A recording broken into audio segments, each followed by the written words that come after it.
We're at the top line. Rabbi Bava Shem Rav. Rabbi Bava Shem Rav Yehuda. Rabbi Yehuda said, "Lokichu tachas ha'agov sheBYerushalayim." Underneath the awning in Yerushalayim, meaning awning is a bad word. Underneath the gate, the width of a gate is not kadosh. In other words, like if you remember entering Shar Yafa, the gate is very thick, right? You make a turn there. Well, that wasn't there at the time of the second base HaMikdash. But the point is that thickness under the gate is not kadosh. Why? Rabbi Yirmiyah B'Shem Rav Shmuel Rabbi Yitzchak said, "Kadeshu Mitzorayim Meginin Tachteim B'Chaim Ne'achama." In order that Mitzorayim should take refuge underneath the gate in the sun because of the sun. Mitzorayim are not allowed into the city proper. So this way they have some partial refuge to take if it's too hot or too cold. The Kavasa similarly says the Gemara, Lokichu Tavas Gosh Harabais underneath the doorway of the Harabais not Kodesh, Kadeshu Zavim Meginin Tachteim, in order that Zavim who are not allowed in the Harabais should take refuge there, B'Chaim Ne'achama, in the sun because of the sun, and B'Kshavi and the rain because of the rain. Says I don't like that. Again, a Mitzorah's got no place to hide, right? Because it's outside the walls of the city. But a Zav can go to any house out inside the city. So why does he have to dafka take shelter under the doorway of the Harabais? Right? So you find a place to protect himself in all of Yerushalayim other than by the entrance to Harabais. So Rabbi Yochanan bar Madaya b'Shem Rabbi Pinchas said, I tell you, you're right. I have it's not necessarily because of the Zavim that they didn't make under the Harabais Kodesh, and that's not a good proof. But I can tell you from this phenomenon that under the doorways of Harabais it's not Kodesh because Mimad Onan Chamoy Rabbanan, since we saw the rabbis shalchins on the land, at that time they still go up to the Harabais in time of the Yerushalmi, because they still had Efer Paraduma at that time. So he said from the fact we see the rabbis shouting on the land, taking off their sandals, tachas aguf harabais, only when they reach under the awning of the harabais, right? They were still ready under that doorway. The entry, they didn't make the doorway to Harabais Kodesh, because of course on the Harabais one is forbidden to wear any shoes of any sort. Okay?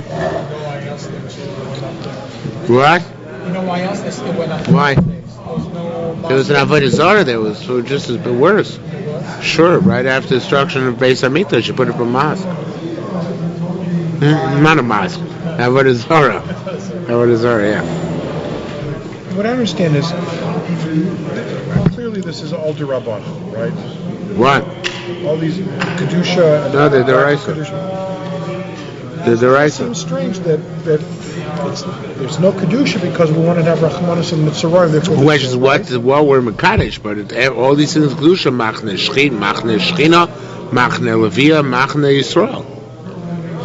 The gradations of Kedusha D'Oraisa, the extent to which they apply it might be the Rabbanan, or it's not even the Rabbanan. The rabbis had the right to determine to what extent it applies. But what the Kedusha itself is the rights of gradation. Then I guess I'm missing something here. Harabais Zavim are not allowed on D'Oraisa. Okay, that's fine. But let's take Mitzorayim. We're worried about the Mitzorayim. Mitzorayim D'Oraisa are not allowed in Yerushalayim. All right.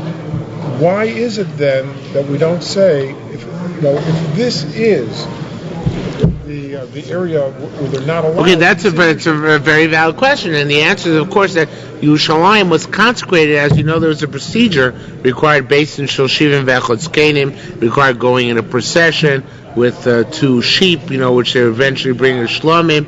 So therefore, they didn't follow that procedure, being Mekadesh, that part of Yerushalayim. Right. Okay. So the beginning of Sanhedrin discusses what you need to do in order to make Yerushalayim Kodesh. Says the Gemara, now why is all this brought here? I thought you'd ask. The Gemara thought you'd ask too. Rav Shol said to Rabbi Chia Rabbah, God goes to Yerushalayim, what's the status of the rooftops of Yerushalayim? Omar Lacy said, "Mimad the Muslim Masla, from that which the Moshle Mashal say, people who give Mishloy say, Pischa Kazesa, they had a Pesach the size of Kazayas, this is brought down the Bavli as well, of course. Va'aleila Mitbar Agraya, and the Hal would break the roofs. Hadamar Agagus Yerushalmi Kodesh. Must be the roofs of Yerushalmi Kodesh, because the assumption Yerushalmi is making, I don't know why. The Bavli made the same assumption. I don't know why the Bavli made the assumption. Is that they're eating the Pesach on the rooftops, and the rooftop burst because they're saying Hallel on the rooftops. In fact, one could equally well learn say they were saying Hallel inside the house, and the rooftops burst open because there was so much vim and vigor in their singing inside the house. For some reason, the Yerushalmi didn't learn that way. It's interesting to note the Mashviach. He says on this Gemara, I don't know why he says this, but he says, it says here, Muslim Maslaya, they used to have this marshal, so he says, we still have this marshal nowadays when we say that somebody who yells raises the roof. That's what he says. So, what? But that's not Pshat Yerushalmi though. The Yerushalmi is they're on the roof, not they're raising the roof from the inside. All right. In any event, says the Gemara. That's when we open the door and say Shlochim Maslow. Yeah, that's because they were allowed to leave the house. It's not because they're finishing the Pesach. Okay, it says more further. Rabbi Yerba Mesha Rashua Bar Rabbi Yitzchak Shem Rav said, "Gagus Shushlaim Chol." The rooftops of Shushlaim are not holy. They are profane or mundane. Vatina, and asked the Gemara, wait a minute, how can you say this? It says that from the inside of the doorway is already Kodesh. So that should include the rooftops. The rooftops are inside the doorway. So theoretically, if you drop a Metzora on top of a rooftop, he'd be Chayav Malkus. Because it's just direct one. Right. What? Why? If you hold that the tops are Kodesh or Chol. Also, it'd be Potter. Sure, you can go on the rooftop. Right. Right, so says the Gemara, Vati again, Vati Minagov Lifni. Minagov Lachutz depends from the doorway, the inside is Kodesh, from the doorway and outside is Kol. So what are you going to say? Should the rooftop should be Kodesh too? So says the Potter lay responded, so about Begag Mavutzer La'avir Chatzim Masnisa. The Brights which says that the Gagos of Kodesh, it's talking about where the Gagos were surrounded by Chatzeros. Now, most of the Mefarshim learn that the Gagos being surrounded by Chatzeros is literal. And that's why, since the Gagos were equivalent in their height to other Chatzeros which surrounded them, so that's how they can be Kodesh, because they're not really rooftops. Right? Because they're all not an equivalent height to Chatzeros which surround them. But Lieberman doesn't like that, and I think it's justified. It sounds very difficult to say that. Lieberman proposed a different interpretation, which is very nice. He says that the Gagos were not surrounded, means surrounded, but this is what he means to say. It's a mashal. Just like Gagos could be surrounded by Chatzeros, so too the Gagos which were surrounded by the walls of Yerushalayim were Kodesh, meaning those roofs which were lower than the wall. But those roofs which were higher than the wall, if you had a building in Yerushalayim which was higher than the wall, then its rooftop was not Kodesh, because that rooftop obviously exceeded the heights of the wall of Yerushalayim. Okay? So that's how he learns that. Just like we have a concept of a roof which is surrounded by Chatzeros, so to the roofs which are encompassed within the walls of Yerushalayim and Kodesh, but not the ones which are raised above the walls. Okay? V'atnina, and ask the Gemara, I don't understand.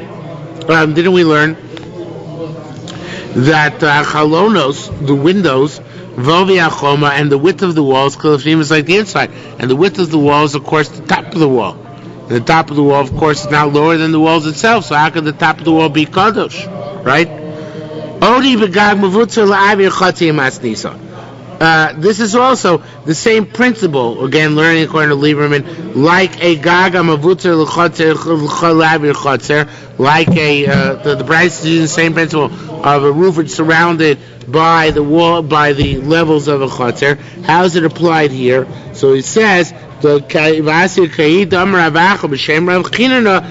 Acha said, Rav Chinana, Yavel Chel v'Choma, it says in Eicha, the walls, the Choma of the walls, the Chel are small walls behind the big walls. They used to have large walls in the city, and then they used to have small walls behind them. Shura of Bar Shura, the major wall, and the minor wall. Bar Shura is the son of the wall. So then the top of the minor walls, the smaller walls behind the big walls, that was Kodesh, because obviously that was a compass within the height of the major walls that surround the Yerushalayim. Tani b'shem Rabbi Yehuda, we learned the name Rabbi Yehuda. Oh, I skipped, sorry. Says, Im Ovi Achom Kitchu. Why do you have to tell me the windows? If the width of the wall is Kodesh, Koshke and Chalon, certainly tell you about certainly a window is holy, because it's within the wall.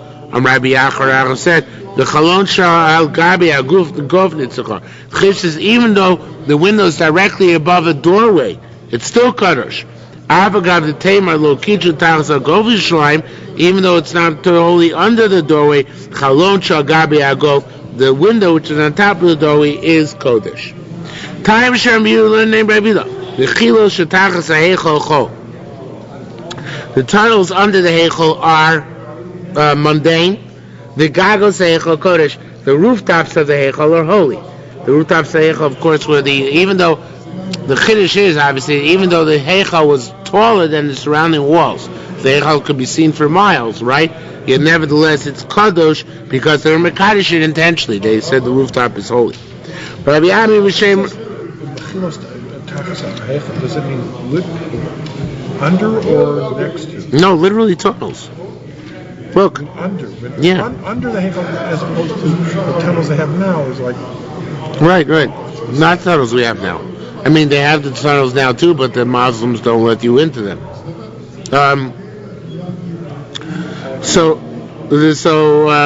Timeshare. I don't think they have access either. I think they're stuffed up. I think the tunnels still exist. Time shall be the Mechila Shatal Seichel Chol.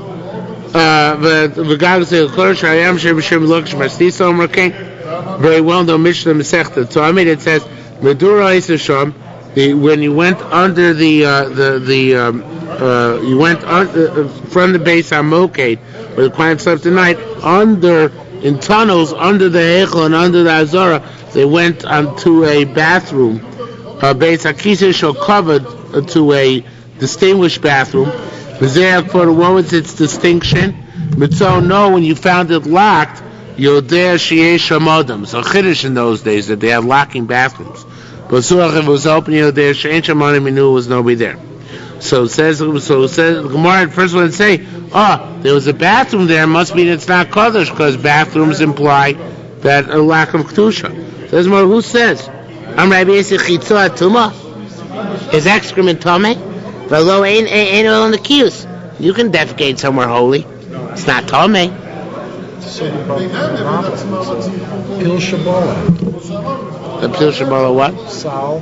Yeah. Shabala Sal. So I think the Gemara is left at a teku that it is whether the issue was whether it's Makabel Tumah or not, because if it's so, it's not Makabel Tumah. So it's not Makabel Tumah. But if it's not considered so, it's just a plain old basket. It's still Makabel Tumah. So left at a right. But the thing is, here we're talking about whether the Torah itself is tummy, not whether once it's saw. Same idea, I guess. Okay, right. Same idea. So it says, Vaida Amrada, it's like Ve'eza Amarda, which therefore what tells us that, in fact, that the tunnels are not Kodesh, because it says if a Kohen became Tameh, he got carried when he was sleeping in the base of Moked. He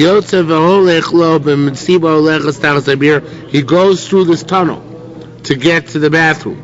The Neros Tokim Mikan has candles burning each side of the tunnel until he gets to the mikvah on the other side. Im Kodeshu, if the tunnels were just as holy as the ground floor, then of course if Sahara, every moment he spends defiling the Beis HaMikdash by walking around his Balkari is a very bad thing. So he should go directly on the ground floor. So it must be because he put him through the tunnel that the tunnels themselves are not Kodesh, and that's why it's advantageous to send him through the tunnel. Okay? There are two chaburos eating in the same house. These turn this way and eat. These turn that way and eat. And they have an urn between the two of them in order to remind them that they're two separate chaburas, so the Pesach should not be in both of them. They shouldn't go from back and forth. The shamash, of course, is eating one chabura. Then when he gets it to pour for the other chabura, kovitz his beef, he seals his mouth. Mouths his part of it turns somewhat sideways. Until he gets back to his own chabura, eats there. Kala is allowed to turn her face away from a chabur while they're eating because of embarrassment. It says, Lo totzi mina bayis mina basar chutza. Do not take from the house, from the meat, outside. Now, obviously, something strange going on here. Was it mina bayis and then chutza? What's the repetition? So says the Gemara, Eli el chutz la bayis. I only know now that they korban Pesach outside the house. Chutz chabura minayin. I know now that they korban Pesach outside the chabura. Tam lomar lo totzi chutza. It doesn't just say mina bayis, it says chutza. Now chutza indicates Rabbi Yehuda mikan. Rabbi Yehuda said from here we deduce shim hotzi chutza chabura shu mischayev. They remove it outside the chabura is chayev. Now Rabbi Yehuda is coming to stress something. What he's trying to stress more than the Brisa, all the Mefarshim are anguished. They don't understand what he's coming to stress. So Lieberman has a girsa from the Leiden manuscript. By the way, the Leiden manuscript is the only manuscript the Yerushalmi extant in the world. Full manuscript, I should say. And a lot of the things, I only really realized this recently, a lot of things that Lieberman brings down, Tikkunei Girsos, are from the Leiden manuscript.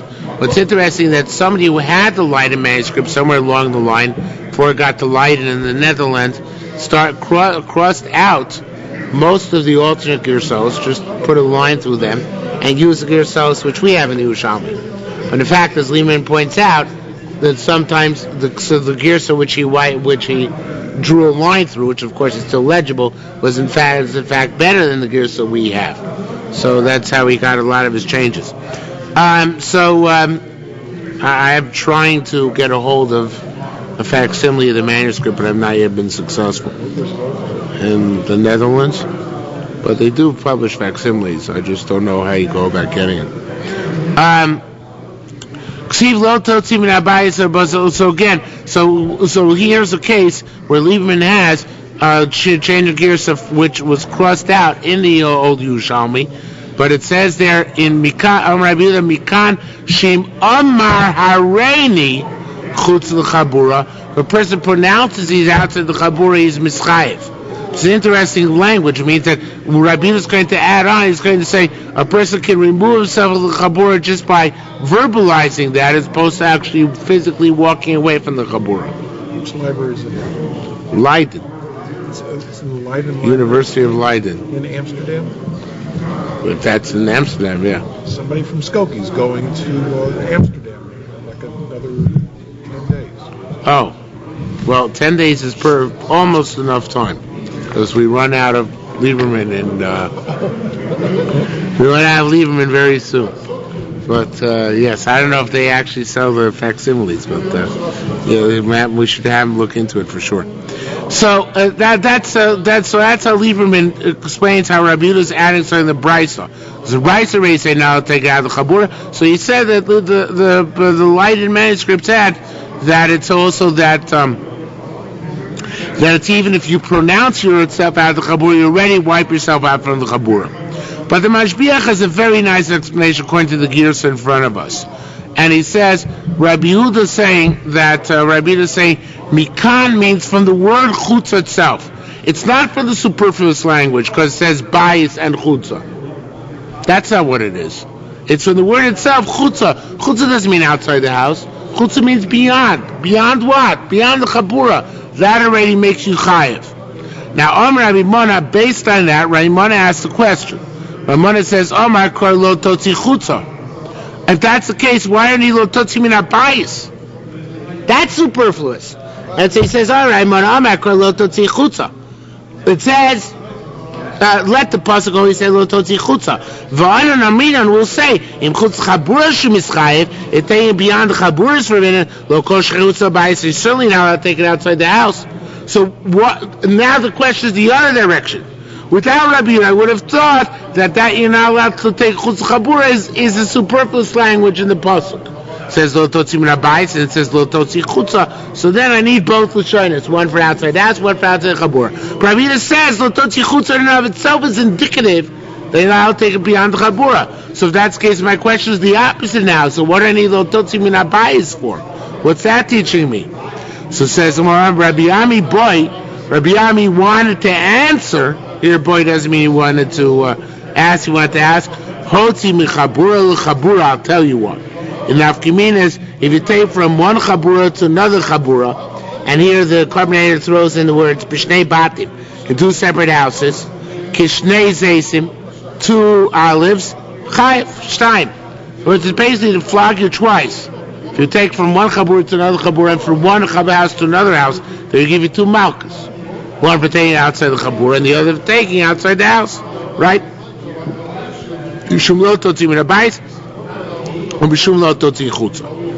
Now, that's why I need both.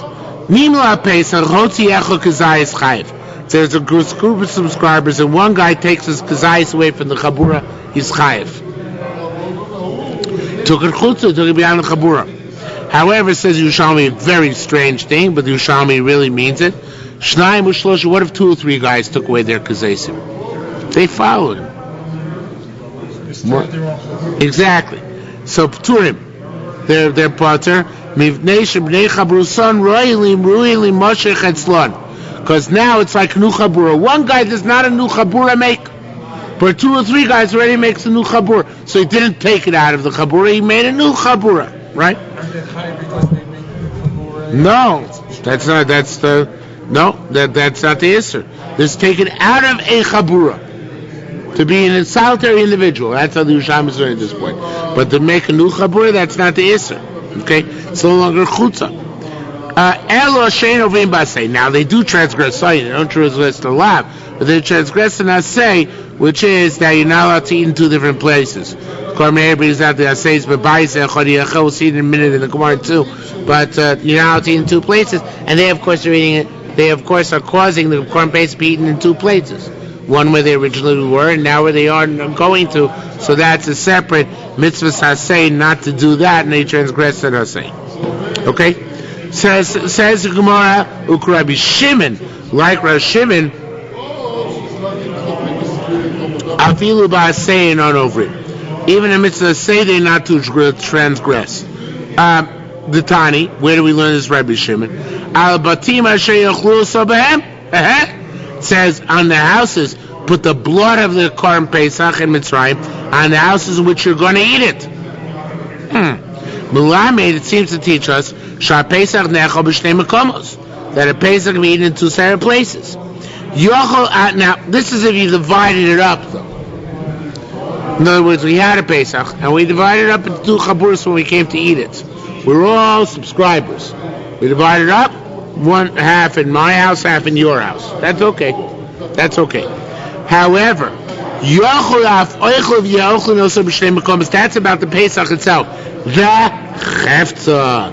What about the Gavra? Can the Gavra eat in 2 separate places? No.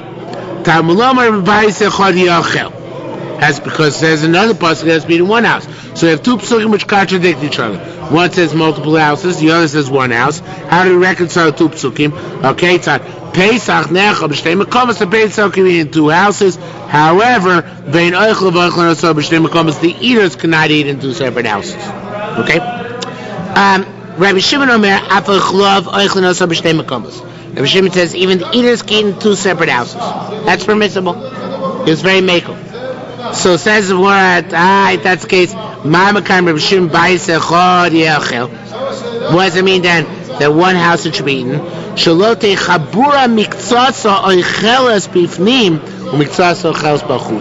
you have a chabura, that chabura has to all be in 1 place. But I can't have chabura part in 1 room and part outside, or part perhaps not even in a separate room.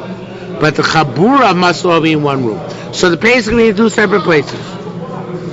A person can eat in 2 separate places. But the chabura must all be in 1 place.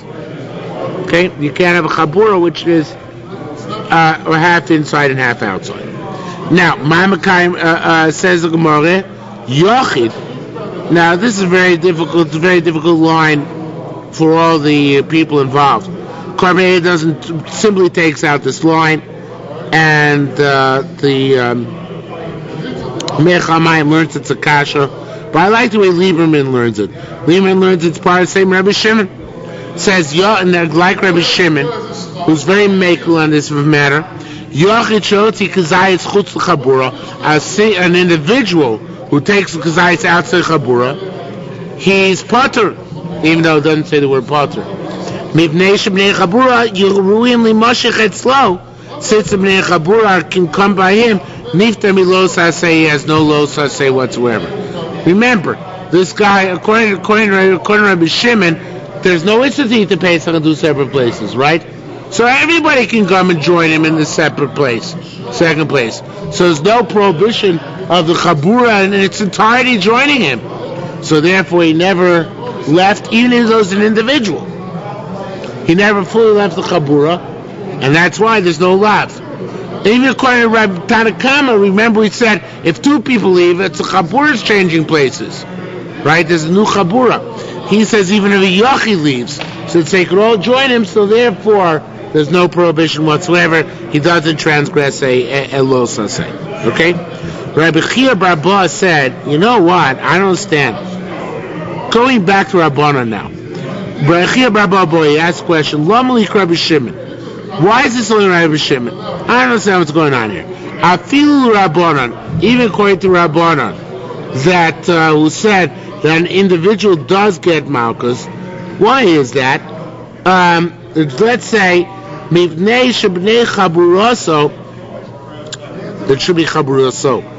Let's say that people in this chabura really moshech et slow. They could come to him niftero. Let's examine milosa asay. And afilu baselo you shouldn't even get an asay. In other words, even according to Rabbanan, I don't understand what the dichotomy is between a Yachid and two. By a Yachid, you're saying, why does he transgress the lav? Because he left the Chabura. By two, why does he transgress the lav? Because they reconstitute a new Chabura, right? So even by a Yachid, they could follow him still. They're royally Moshe Chetzlo. So why should he be considered that he already transgressed and get a lav? You shouldn't even get the asay. What's the asay? The asay is in two separate places. But Lamaisa, right now, let everybody come, and I'll make a new chabura, and this will be my place. What's the problem? So he does this, just like Rabbi Shimon draws no distinction between a Yochid and a Rabbim. As many people left the chabura, they don't get malchus. So too, according to Rabbanan, so many people did the chabura, they shouldn't get a malchus. So it says the Gemara, though it's not directly connected, it obviously is connected. Shamash alcha kazayis, a shamash way to kazayis, v'ru b'tzara tanur, if it's next to the oven, meaning that wasn't where everybody else intended to eat. They intended to eat in the dining room. He's remembered the chabura and he sat by the oven. So what's the story there? If he's smart, so he's mamish like a yochid who left. It's like an individual left the chabura. If he's wise, malis kreis remeno, he eats as much as he possibly can. Why? Because he can't move anymore. When they go to the dining room, he can't come with them. He's stuck there. He can't move. The Yerushalmi is going to say, let me leave you in the secret. When can you move when you haven't eaten yet? As long as you haven't started eating, you're mobile. The moment you start eating, you're stationary wherever you are. And that's the sheet of Rabban. Rabbi Yehuda, of course, Rabbi Shimon, of course, argues. Shimon holds you can Pesach nechem shtei makomos. But the secret, according to Rabban, is that once you start eating, you're stuck. So the Yachid who started eating elsewhere, he's the one who's over. Because he ate somewhere where there was no chabura. If two people come in at once, they form a new chabura. But if the Yachid started eating before anybody else got there, then he's stuck and then he transgresses. Okay, so tier 2, the shamash has got to fill up his stomach now because he can't eat in the dining room. It's forbidden to eat in the dining room. if they want to be nice to the shamish, they want to be nice to the waiter, so they'll come and eat in the kitchen with him. The tzara next to the oven. If they're not so nice, they give him his portion of to come when he eats there. Okay, that's his mokum. Now, it says Gemara, Taman Amar Rabbi Shimon. In Bavel, they want to say that's like Rabbi Shimon, because that's Pesach b'shtei mekoymes, right? That's the way they understood in Bavel. The shtei mekoymes, there's the shamish's place and the dining room. It says Gemara, no. Below Shmin the Amar Rabbi Hila. That's because they didn't hear what Rabbi Hila said. What did Rabbi Hila say? And Rabbi Yasser Shem Rabbi Lezer B'Shem Rabbi Yeshua. Hakol moedim. Everybody agrees b'tchila shein chokin. Here it is. Before they start eating, you can split up. This we even called Rabbana. Thou shalt not to split the chaburas only once you start eating. But before they start eating, they can split up so the shamish can eat here, his half of the Pesach, and the other chabura can eat. The other chabura can eat there. It's just like we said before that you can divide the Pesach into two houses. So b'tchila before they start eating shein chokin. Basof at the end, shein chokin they can't split up. Now what basof is not clear. I look no question, nobody clarifies what basof is. You think basof means what they start eating, right? But it can't be. Look at the next line. Ma pleading, what's the machlokas? Show you yoshvin ve'oichlid when they start sitting and start eating, upak alein kara, and then the roof fell in. Baruch Hashem, nobody's hurt, but the roof fell in. So can they move? Rabbi Shimon Omer Oikri name Chelkon, they can pick up their portions. V'ochlim mokamach and eat elsewhere. Rabbanan Armin Einon Okrim Chelkon v'ochlim mokamach, they're not allowed to do so. So it's very strange, what's tchila, what's sof? If this is emtza, where they're eating already, so tchila is before they're eating, right? But what's sof? So my contention is like this. I didn't see anybody speak about this, but I contend, and I think I'm right from later on in the Gemara. I would say that tchila is before everybody started eating. Sof is when a majority of people have already started eating. Emtza is when some of the people start eating, but not all of them. Now, those people who start eating, they're stuck no matter what. The shiur is whether the other people can go. So if the majority of people already start eating, that's it, nobody can leave. And that's why if a yachid leaves, he gets malchus, right? He shouldn't have left. Wait, does everyone want to say? 1 second. No, sorry. I want sofas where everybody started eating, not the rove. Sofas where everybody started eating. So where everybody started eating, then if a yachid leaves, he gets malchus because nobody can follow him. If two people leave, then there's no malchus because there's no chabura. But if one person left after everybody else started eating, who can follow him? Of course he gets malchus. He's a yachid who left, and there's nobody who can join him. Tchila is before anybody started eating. Then, of course, everybody can split in whatever direction they want. The case which we're talking about where the roof fell in is where some of the people ate and some of the people have not eaten. I don't think rove and mute makes a difference. But the question is whether the people who haven't eaten yet, can they move? And that's machlokas Rabban and Rabbi Shimon. Rabbanan say no. Since some of the people started eating, that's it. They're fixed in place. Right? Rabbi Shimon says, it could be that if one guy leaves, so we're not going to give him malchus, but l'maisa they're not allowed to move. L'chatchila it's really not allowed to move. Rabbi Shimon holds they're still allowed to move because Pesach nechol b'shnei mekomos. Now, look, you'll see it bears it out later on.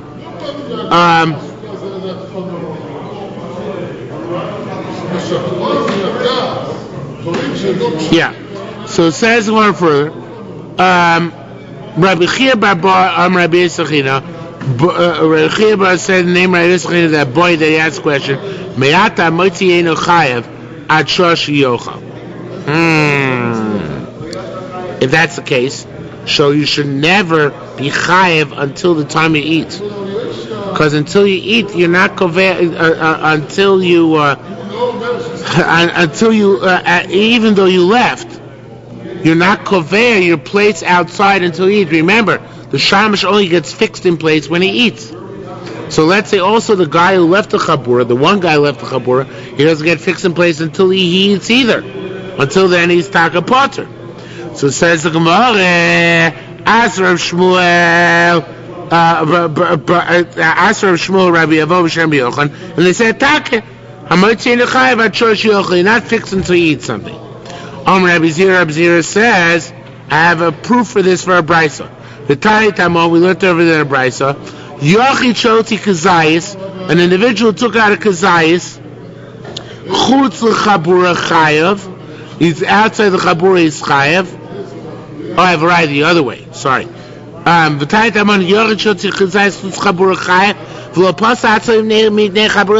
he didn't pass himself from the Chabura, he can still return. He transgressed, but he can still return. If he started eating, how can he still return? We said the moment you start eating, you're fixed in place. Yet nonetheless, this guy says that he's chayev, but on the other hand can still return. Says Mara, if this must tell us that even if you didn't eat, you still transgress. Because in Tamar, if you're going to say achal, they already ate, lama, the next word is a mistake. Lehman takes out. How can he possibly go back? He ate pass himself. He can't go back. He never can go back once he ate elsewhere, right? Rabbi Yosef said no. Rabbi said a great chap. You got to hand to Rabbi Yosef. Rabbi Yosef came and showed Tzio. No, he ate and he transgressed, and he only transgressed if he eat. How can he go back to his chabura? He missed the boat. Came and showed Tzio puzzle. Once you take a Korban Pesach out of its chabura, what's the din of Korban Pesach? In itself is puzzle. So it says, Afilu achal davar puzzle. Afilu achal davar puzzle achal. Even though he ate a shtik Pesach, which is no longer kosher. He of course it's not koveim in his place, in his new place. And of course he can return, because he's not like the Shamish. The Shamish ate Korban Pesach kosher before there was a fixation of the chaburas, right? So that's why he's Korban Pesach kosher, and he's immobilized, he can't move. But this guy is eating Korban Pesach outside the chabura, after the chabura has already been fixed, right? After they've all eaten. So therefore, his Korban Pesach that he's eating outside, he's eating a postal Pesach. Don't forget, nobody can follow him. So about a case where there are no other people who can follow him anymore. So he's eating a Pesach postal. So he gets malchus for eating a Pesach postal, which he postled by leaving the chabura. But of course, then he can still go back to the members of his chabura and continue eating, because he wasn't kovei himself with the kosher Pesach. Apostle Pesach's not kovei you. It's beautiful, right? You can always go back. It's like eating treif. He can't eat the same piece of meat. He has to take out a piece of it. No, right. The PDA, PCA. No, PCA is for fun. No, but Bear Marios says you only transgress once you eat. He's coming to explain he's coming to defend the position. You only transgress once you eat. So if you eat, so you kovei in the new place? No, because each morsel you took was a morsel from a apostle korban. It's not going to be kovei you in the new place unless you eat something kosher there, which is a halachic impossibility. Okay, says the Gemara, Vaida Amada. So what can tell us that you're not chayav until you eat? Where you have a right? No, I'm sorry. What can tell us that even?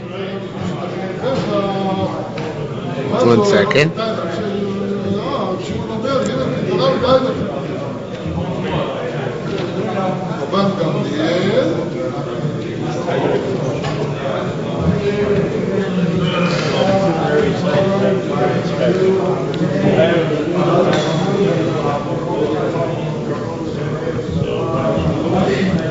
Yeah, so what tells us that you're not chayev until you eat? The following brisa. It says, Yesh shoiver achar shoiver. If you break a bone in Korban Pesach, and then you break another bone, you're chayev. You can't see chayev on shvira. Ein motzi achar motzi. However, if you take out a Korban Pesach, bring it back and take it out again, you're not chayev for taking it out a second time. And what does that teach us? Says more. Oh, now the Korban takes out this word o. The Mashbiach says Very interesting thing. He says that wherever you have, when you have only Yerushalmi, it could be O, but it could also be Vav. It really is Vav, and it means a Vav Achibur. In other words, it's actually the letter Vav written out. So he says, the way that's how he learns this one, Vav, and Ve'ad Amara, and this tells us, Kevan Shotzi Psolim. Once you took it out, your pasuk says, Ein Motzi Achar Motzi, right? That means, why can't it be Motzi Achar Motzi? It must be, first time you take it out, it makes a puzzle. And therefore you can't take it out again and be chayav for being Motzi the second time.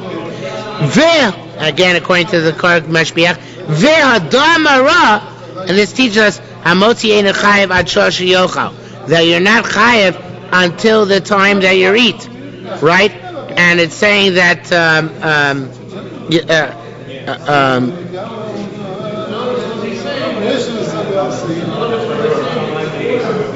one second.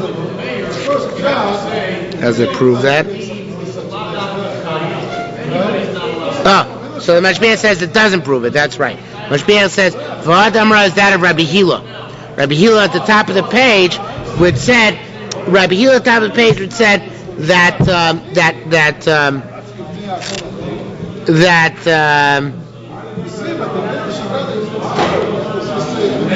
Rabbi Hila is the one who said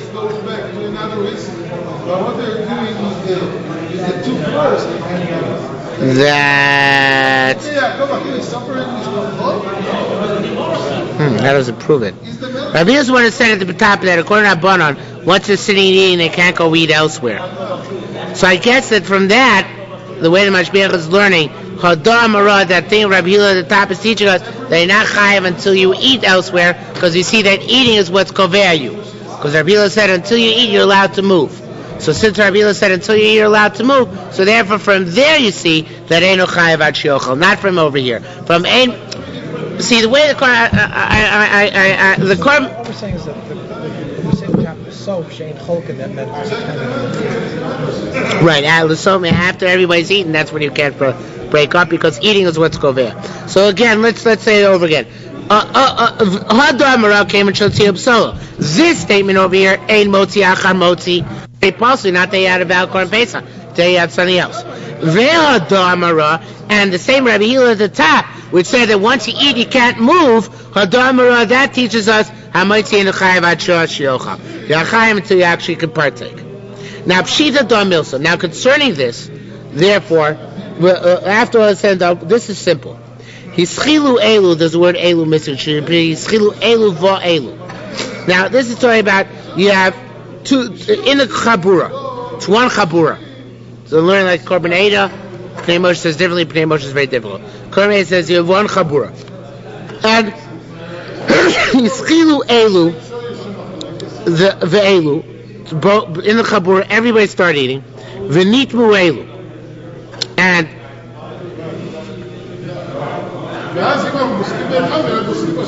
no. Scratch that. It doesn't work out with the second Velu. Should be Schilu Elu. Schilu Elu. V'nitmu Elu. I don't know why I sure it's hard to do. Schilu Elu v'nitmu Elu. Let's say you have four guys in the Chabur. Reuven, Shimon, Levi, and Yehuda. Reuven and Shimon started eating. Levi and Yehuda became Tomei. But before they started eating. So, Schilu Elu v'nitmu Elu. Zachtoy mechalka shotmeim. Reuven and Shimon can eat Levi and Yehuda's portion. Because it wasn't yet fixed as Levi and Yehuda's. V'lo, not only that, El afilu ischilu elu. Let's say, Reuven and Shimon started eating. Reuven and Shimon started eating, and they became Tomei. And Levi and Yehuda didn't start eating yet. Levi and Yehuda did not yet start eating yet. So then, Zochtar Mechalko Shol Tmeim. Levi and Yehuda could eat Reuven and Shimon's chelak. Why?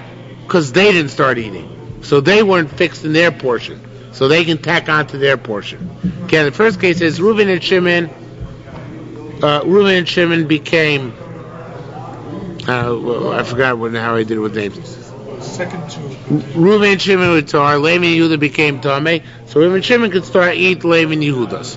Now the second case is Reuven and Shimon started eating already, and then they became Tameh.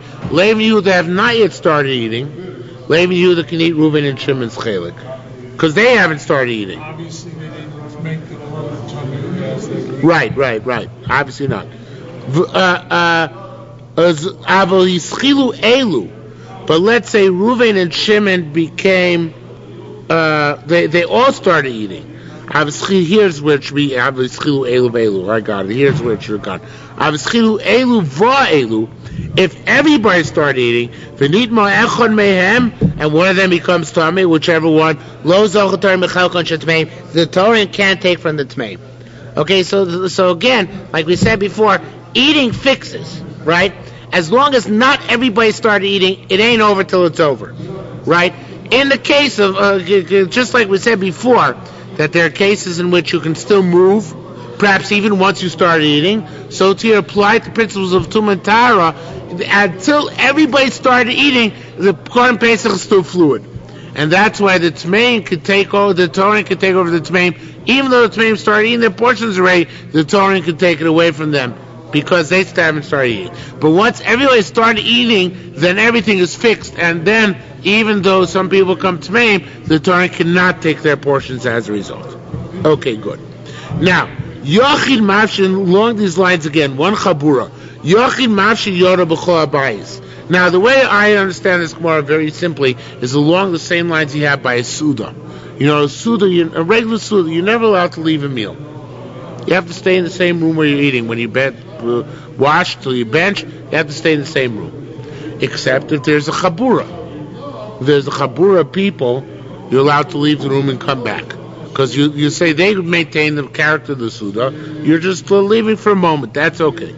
So here it says same idea. Yochid mafshid yoda b'chol bayis. So Yochid can go throughout the house. Vein chabura mafshetes yoda b'chol bayis. But not the chabura.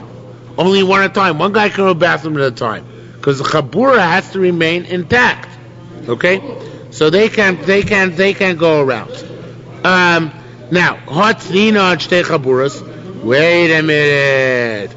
It says at the end of our Mishnah, it says that you have two chaburos in the same house, and it says there that they have to turn away from each other. It says they have to turn away from each other, and they put an urn in the middle. Sounds like everybody's immobilized, even the Yechidim. Why is that? They have to turn away and not mingle at all. It says more lo amar elashtayim. Yes, you're right, but that's only when there are two chaburas in the house. Ha'achas lo. The truth is, if there are two chaburas, then they're turf battles, and then no yochi can go around because it's going into no man's land or into neutral turf, whatever you want to call it. So he can't walk around. There are two chaburas in the house. The Haucher said yochi can roam the house is only if there's one chabura. So then there's no question of going into enemy territory. That's okay. Okay? So lo amar elashtayim means only when there are two, they have to stay away from each other. Ha'achas one chabur, an individual's free to roam. What about the last case where the urn is in the middle? Now really, Yerushalmi means asked from the end of the Mishnah, which it doesn't bring down as usual. And it means, what about the case of the shamish? It says the shamish can walk around even when there are two chaburas. So we see a yachi can't walk around with the two chaburas because it says the shamish walks, closes his mouth, and goes and pours to the other chabura. It says more shamish mochiach alav shami chaburaso. That's different because as the Mashbiach explains, the place where the shamish was is an empty seat. So everybody knows that it's chabura, and besides that, he himself walks around in a way which indicates he's not going to partake anywhere else because he makes sure to keep his mouth shut. So there's a special dispensation for the chashamish to do so. Says more, is that true? What about it says that even a kala is allowed to turn her face and eat? And that's even when there are two chaburas, right? So how could she turn away? It's the same idea of going around. You said when there are two chaburas, you now have to go around. Baba says it's not really going around. It's just turning your face. The truth is, Chazal were machmir for normal people, not even to turn their face sideways.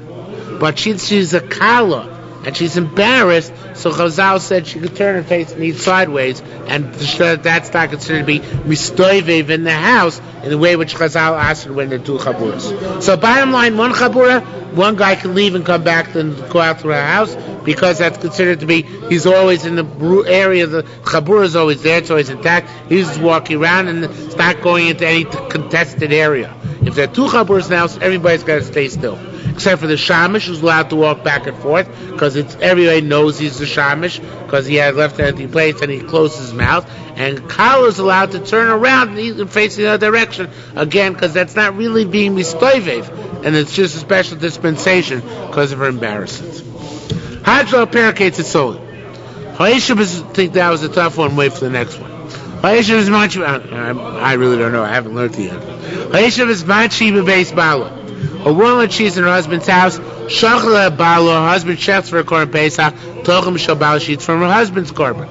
Hachol reg rishon lasosavesi. When she goes home for the first year after she gets married, Shachla avi and her father checks for her at home. Shachla bala and her husband checks for her also wherever he is. Tochem makom she wrote so she can pick and choose. Yosem Shalto Yosem has two guardians. Yochem makom she wrote so he can pick and choose. However, a slave of two masters, he can't pick and choose, because each master is makbid, and therefore he's stuck, he can't eat either of them. And so he's half slave and half free, he can't eat from his master's korban, because his master has no intent to shecht for his free side. Rabbi Yochanan said, the following four people who have not achieved yet kapara, you could set aside the korbanos for them without their consent. Only these four. How do we know these four? Because the Torah called a young child a zav. Who's going to set aside the korban for a young child? The father, right? Does he have the das of the kid? No. But yet, nonetheless, he can do that. So it's just like you could, and it says the word Teiras Hazav, which means the Torah for all Zavim. So just like a father could do it for a son, so too you can do it for a stranger. It's expansive. Once you have the principle, it expands to all cases, right? So say again, Shken Adam Mafish Al-Zubno HaKotan will also be a lettuce. Says Marokinicho Zav is Zav Mitzvah. And said in all those cases, a father is setting aside for his kid. A zav mitzvah, where the kid, a minor, becomes in those states. Violedes, what about a woman who gives birth? V'yesh k'tana yoledes, does a minor child give birth? They held they couldn't. Lo ken amar Rabbi Radifa and Rabbi Yonim b'shem Rabbi Chuna, ibra v'yolda, if a woman is pregnant and gives birth, actually shtei sars, before she has two hairs, hiubna beis mesim she and her son both die. Mishavir shnei stars, if it's after she got two hairs, they both survive. Ibat Shulavir shnei stars, she gets pregnant before she has two hairs, Violi Mishavir shnei stars, and gives birth after she has two hairs, Hi Chaya, she's alive, Ubno Mace, and her son dies. So if that's the case, where do you have a case where a person sets aside a korban for his young, for Yoledes, who's a minor under his jurisdiction, any minor who gives birth dies. So there's no korban to be brought. So Maikadun, how are you going to explain it? A person sets aside for his daughter when she's pregnant, and she'll give birth when she grows up. Now, when she got pregnant when she was a minor, she gives birth when she's an adult. Now, the kid is not viable. That's what you just said. But nonetheless, just bring korban yoledes. That's a good case. Says more, no, it's not a good case. Should Mikevan Shivia. Once it says Isir, but it's a typo. So it says more Mikevan Shehevia. Once she gets two hairs, look for Yotzis Mishusavia. She already left her father's rishus, right? So therefore, he has no right to separate a korban for her while she's a minor, because even while she's a minor, because it won't count for her when she's an adult. So that has to be her korban from her conscious will. So says, well, you know what? How do I know that you can set aside korban for somebody when she's yoledes? El shekain adam mafresh al ishto chereshes.